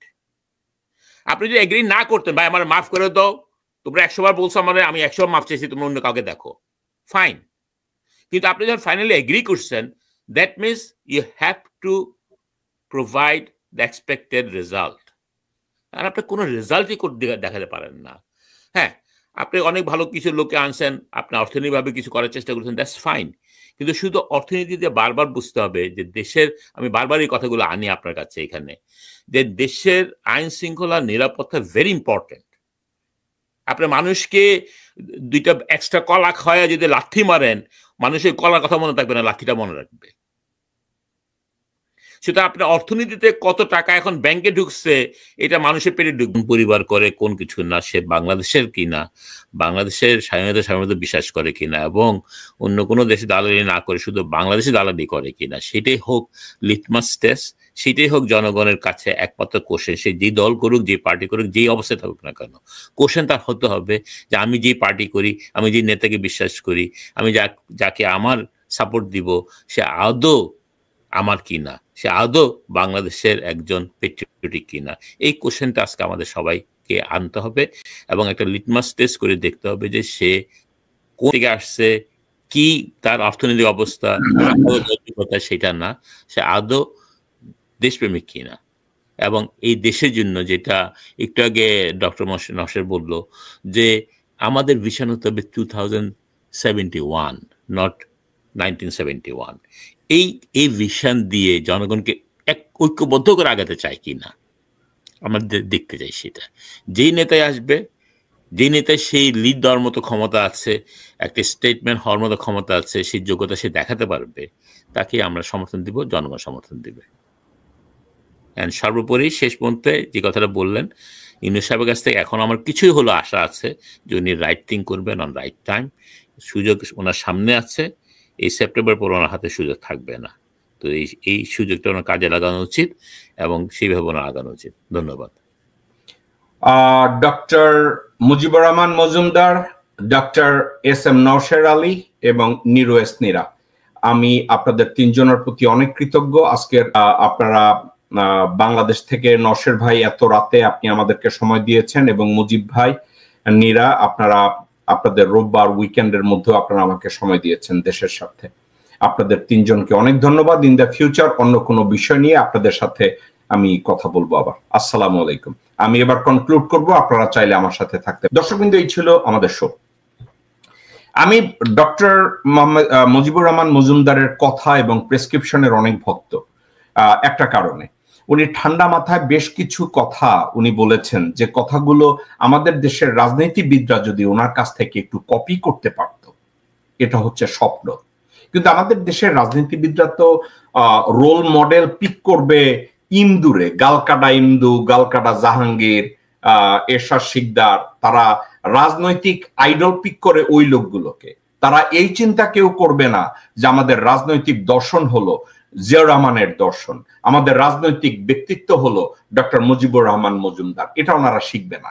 আমাদের বাংলাদেশি লোকজনরা ওই যে আছে না, কুত্তার পেটে ঘি হজম হয় না, ঘি খাইলে যে শরীরটা ভালো থাকবে, দেশ ভালো থাকবে, এটার উপরে আমরা কেউ কাজ করতে চাই না। এবার আসি, আমি প্রথমে আজকের সাবজেক্টটা পিক করেছিলাম যে ভারতের পছন্দ মুজিব, জিয়া ও এরশাদ পরিবার। পরিবারতান্ত্রিক রাজনীতিকে ভারত এজন্যই পিক করে কারণ পরিবারতান্ত্রিক রাজনীতি কখনো একটা দেশের সার্বভৌমত্বকে রিপ্রেজেন্ট করে না। পরিবারতান্ত্রিক রাজনীতি স্রেফ ওই পরিবারের বেনিফিশিয়াল একটা নীতিকে তারা অ্যাডপ্ট করে, তারা সার্বভৌমত্বের দিকে কেউ তাকায় না। আপনাদেরকে আমি একটা পরিবারের কথা বলি, গ্রিক আপনারা যা বলেন, ওখানে একটা ফ্যামিলি ছিল মুজিবের মতো, ওই পরিবারটার নাম ছিল পাপেন্দ্র। পাপেন্দ্র এমন ভাবে গ্রিসে উদয় হলো যে পাপেন্দ্র ছাড়া গ্রিসের কোনো মুক্তি নাই। কিন্তু এই পাপেন্দ্র ছিল ইউরোপিয়ানদের দালাল, পাপেন্দ্র ছিল আমেরিকানদের দালাল। তারা গ্রিসকে অর্থনৈতিকভাবে উন্নয়নের বদলে তারা বলছে পাপেন্দ্রর ছেলেকে আমেরিকায় হার্ভার্ডে পাঠাও, পাপেন্দ্রর মেয়েকে অক্সফোর্ডে পাঠাও, পাপেন্দ্রর নাতিকে ক্যামব্রিজে পাঠাও। তারা এগুলো করছে। এই পাপেন্দ্র ফ্যামিলি কোনোদিন এই চিন্তা করে নাই যে গ্রিসের অর্থনৈতিক উন্নতি এবং মুক্তি কোথা থেকে আসবে। এখন ভারত বাংলাদেশে পরিবার খুঁজে কাদের দ্বারা এই দেশটাকে সিকিম বানানো যাবে, খুঁজে বের করে কাদের দ্বারা এই দেশটাকে জাহান্নাম বানানো যাবে। এজন্য তারা কি করে, মুজিব শেখের পরিবার খুঁজে বের করে। জিয়া যখন জীবিত ছিল জিয়াকে তারা খুঁজে বের করে নাই, কিন্তু জিয়া যখন সিন থেকে চলে গিয়েছে, জিয়া সাহেবকে যখন মেরে ফেলেছে, তখন তারা বুঝছে যে এই পরিবারের ভিতরে ঢোকা আমাদের জন্য সহজ হলো। আপনারা চিন্তা করে দেখেন, তারেক রহমান বর্তমান যে বিবাহ বন্ধনে আবদ্ধ, তারেক রহমান তো এই বিয়ের আগে আর একটা পরিবারের আরেকজন জেনারেলের মেয়ের সাথে বিয়ে শাদী তো অলমোস্ট সেটেল ছিল। আমি জানি, আমি একেবারে সরাসরি জানি। রয়টাকে হতে দেয় নাই। বেগম জিয়াকে বলা হয়েছে তুমি ক্ল্যান্ডেস্টাইন একটা পলিটিক্যাল ডাইনেস্টি তৈরি করে যাও জিয়ার নামে, নতুবা ধ্বংস হয়ে যাবা। তাইলে কি করতে হবে, রয়ের পাতানো কোন পরিবারের সাথে তোমার ছেলের বিয়ে দাও। বেগম জিয়া রাজি হয়ে গেছে। বেগম জিয়া রাজি হয়েছে জিয়া ডাইনেস্টি তৈরি করার জন্য, কিন্তু জিয়া ডাইনেস্টি তৈরি হয়েছে জিয়ার আদর্শ বাদ দিয়া, জিয়া ডাইনেস্টি তৈরি হয়েছে জিয়ার সততা বাদ দিয়া, জিয়া ডাইনেস্টি তৈরি হয়েছে দেশপ্রেম বাদ দিয়া। মুজিব শেখ তার জীবদ্দশায় বুঝে গেছে যে ইন্ডিয়ান ওয়েলফেয়ারের কথা মাথায় থাকলে বাংলাদেশ কোনোদিন আলাদা হবে না, বাংলাদেশ কোনোদিন উন্নতির মুখ দেখবে না। কিন্তু মুজিব শেখ এটা পুরোপুরি বোঝার আগেই তাকে বক্কাটা কইরা দিছে। বক্কাটা বুঝেন তো, গুন্ডি উড়াইতে গেলে বক্কাটা কইরা দেয়, তারে বক্কাটা কইরা দিছে ইন্ডিয়া। জিয়া রহমান সাহেবকে তারা বক্কাটা করতে পারে না, তারা চিন্তা করছে জিয়া সামহাউ সার্ভাইভ করতে পারে। এরশাদকে ব্যবহার করে তাকেও কাটা হয়েছে। এরপরে আমি কোনোদিন চিন্তা করি না বেগম জিয়া বাংলাদেশ জাতীয়তাবাদী দলকে শক্তভাবে নেতৃত্ব দিতে পারবে, কিন্তু বেগম জিয়া কিন্তু চেষ্টা করেছেন, সর্বান্তকরণের চেষ্টা করেছেন। বেগম জিয়া চিন্তা করেছেন আমরা যদি এভাবে এটা করে ফেলি। এখন বেগম জিয়ার ভিতরে দেশপ্রেম আছে, বেগম জিয়ার প্রতি দেশের প্রতি আনুগত্য আছে, বেগম জিয়ার যথেষ্ট আন্তরিকতা আছে দেশকে গড়ার। কিন্তু উনি যাদেরকে নিয়ে রাজনীতি করতে গেছে, যাদেরকে উনি পরিবারের ভিতরে ঢুকিয়েছে, তারা ছিল সব বেঈমান। এটা বেগম জিয়া নিজেই কয়েকবার বলেছে যে আমি কতগুলো বেঈমানকে বড় লোক বানাইছি। ফালুরে দেখেন না, ফালু মোসাদ্দেক ফালু, মোসাদ্দেক ফালুর ভাই নুরু, মোসাদ্দেক ফালুর চাস্তো ভাই গোরখোদক আব্বাস। আপনারা কি জানেন এরা হচ্ছে মেথরের গোষ্ঠী, একেবারে ছোটরের। ওই রুমিন ফারহানা কইছে না ফকিন্নি, রুমিন ফারহানার বাপ আছিল বড় ফকিন্নি, সব জায়গায় জায়গায় চান্দা তুইত, চান্দা চাইতো। সে যত নিজের এলিট কয়, এলিটের দ্বারে কাছেও না। হাওয়ার তো বেগম জিয়া ভুল কতগুলো লোকজনের নিয়ে রাজনীতিতে ঢুকাইছে, তাদের কাছে টানছে, তাদেরকে বেডরুমে ঢুকাইছে, তাদেরকে ছেলেপানদের মধ্যে নিছে। পরিস্থিতি এতটাই খারাপ, আজকের বিএনপি আর তাদের নিয়ন্ত্রণে নাই। আজকের বিএনপি কে ব্ল্যাকমেইল করা হয়। বিএনপির এই দৈন্যতা কেন আসছে? তারা তাদের নিজেদেরকে এমন ভাবে উদান করছে, এখন যে কেউ তাদের ভিডিও বানায়, তাদের ছবি বানায়, তাদেরকে ব্ল্যাকমেইল করে। আর বিএনপি কি করছে? তারা মেইন নেতৃত্ব বিপদে পড়ছে তো পড়ছে, কতগুলো লোককে দলের মধ্যে ঢুকাইছে যাদের উলঙ্গ ছবি, উলঙ্গ ভিডিও, তাও আবার ভারতের কাছে আছে। বিএনপি সাউয়ার উলঙ্গ সবকিছুই ভারতের কাছে আছে। আমির খসরুর উলঙ্গ, সামাওবায়েদের উলঙ্গ সবকিছুই ভারতের কাছে আছে। আব্দুল আউয়াল মিন্টুর উলঙ্গ নৃত্য তাদের কাছে আছে। তার পোলা তাবিত আউয়ালের উলঙ্গ নৃত্য তাদের কাছে আছে। আপনি কাদেরকে নিয়ে রাজনীতি করবেন? মোহাম্মদ সালাম 2 দিন আগে দেখছি, হ্যাঁ, মক্কা শরীফ বাদ দিয়া লন্ডনে গিয়া মাকামে মোহাম্মদ, মাকামে তারেক ওইখানে যাইয়া বসছে নিজের পোলারে লইয়া, যদি একটু জুস পাওয়া যায়। এখন এই দল নিয়া বিএনপি যদি তৈরি করে, আর এরশাদের জাতীয় পার্টি আর আওয়ামী লীগ নিয়ে আজকে না বলি, এরা হচ্ছে ভারতের পছন্দ। এবং এই 3 পরিবারকে সারভাইভ করানোর দায়িত্ব দেওয়া হয়েছে ওয়াকারের উপরে। এই 3 পরিবারকে সাম ওয়ে বাঁচানোর জন্য দায়িত্ব দেওয়া হয়েছে বিমান বাহিনীর প্রধান, নৌবাহিনীর প্রধান, স্বরাষ্ট্র উপদেষ্টা এবং আসিফ নজরুল, এদের উপরে। ডক্টর মোহাম্মদ ইউনূসের অবস্থা আসলে টাফ। এখান থেকে বাইরে আইসা একটা বিপ্লবী সরকার গঠন করবে, বিপ্লবী সরকার উনি চাইলে গঠন করতে পারে। এখন আমি বা ডক্টর মুজিব এইখানে বসে টেলিভিশন স্ক্রিনে বললাম, স্যার আপনি এইভাবে করেন, ওইভাবে করেন, এইভাবে করলে বিপ্লব হইব, ওইভাবে করলে আপনি সফল হবেন, এভাবে তো আপনাকে বলা যাবে না স্যার। একটা কথা, কোনো একটা জায়গায় বসে আপনার সিদ্ধান্ত নিতে হবে আপনি স্যার কি করতে চান।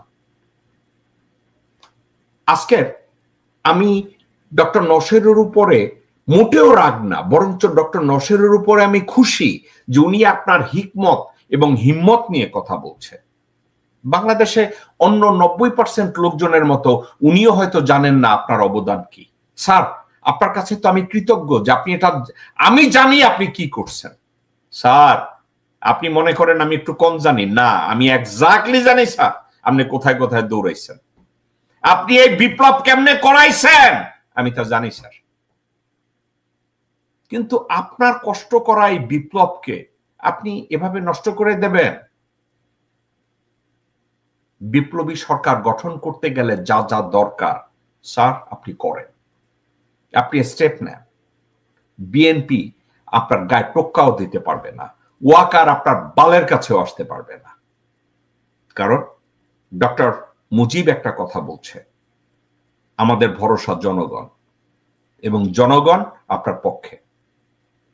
আপনি নিউ ইয়র্কে আসবেন, আপনি ওয়াশিংটন ডিসিতে যাবেন, আপনি প্যারিসে যাবেন, জার্মানি যাবেন, যেখানে যান যান, ওয়াকারকে ভয় পাওয়ার আপনার কোনো রিজন নাই। সশস্ত্র বাহিনীর কোনো কুত্তার বাচ্চা হারামজাদাকে আপনার ভয় পাওয়ার কারণ নাই। আর যারা সশস্ত্র বাহিনীর দেশপ্রেমিক তারা আপনার পক্ষে, আর যারা বেঈমান তারা ওয়াকারের পক্ষে। ওই বেঈমানদের সংখ্যা অনেক কম, ওই বেঈমানদের আপনি ইগনোর করেন। আর আপনি নিজে তত্ত্বাবধায়ক সরকার অর্থাৎ অন্তর্বর্তীকালীন সরকারের হেড হিসাবে আপনার কারো কাছে পরামর্শের দরকার নাই। আপনি জনগণের উদ্দেশ্যে একটা ভাষণ দিয়েই বলতে পারেন আমার অন্তর্বর্তীকালীন সরকার আমি ভেঙে দিলাম। দেখবেন জনগণ আপনার পক্ষে রাস্তায় ফেটে পড়বে, আপনার সমর্থনে আমি যে কেউ 2 হাত তুলে চিল্লানো শুরু করব আমেরিকার স্টেট ডিপার্টমেন্টে, কংগ্রেসে অথবা সিনেটে। আমি যখন ওয়াশিংটন ডিসিতে দেশের জন্য যাই, আমি কোনো চান্দার পয়সায় যাই না। যেভাবে মুশফিক ফজল আনসারি গেছে, নিউ ইয়র্কের হিরো আলম ইলিয়াস হোসেন গেছে, কনক সরোয়ার গেছে অথবা পিনাকি গেছে, কোনো চান্দার পয়সায় জীবন চালাই নাই। নিজের পয়সায়, আয় করা পয়সায়, হালাল পয়সায় দেশের জন্য কাজ করতে দাঁড়াই। আজকেরও আপনার সামনে দাঁড়ায় কথা বলছি। স্যার, আপনি দাঁড়িয়ে যান, সময় নষ্ট করেন না। সময় অনেক নষ্ট হয়েছে, সময় নষ্ট করার মতো সময় আমাদের কাছে আর নাই স্যার। দাঁড়িয়ে যান। বাংলাদেশ দীর্ঘজীবী হোক, আপনি দীর্ঘজীবী হন। আল্লাহর জন্য আপনাকে সুস্থভাবে আরো 20-25 বছর বাঁচায় রাখে স্যার। আপনার বাঁচার দরকার আছে, কারণ বাংলাদেশের জন্য আমি যা করতে না পারবো, বিএনপি যা করতে না পারবে, আওয়ামী লীগ, জাতীয় পার্টি, জামাত যা করতে না পারবে, আপনি পারবেন স্যার। এজন্য আমার হায়াতের বদলে আপনি বেঁচে থাকেন স্যার। আপনার বাঁচা জরুরি, কারণ আপনার মতো মানুষ যদি বেঁচে থাকে একটা জাতি দাঁড়ায় যাবে।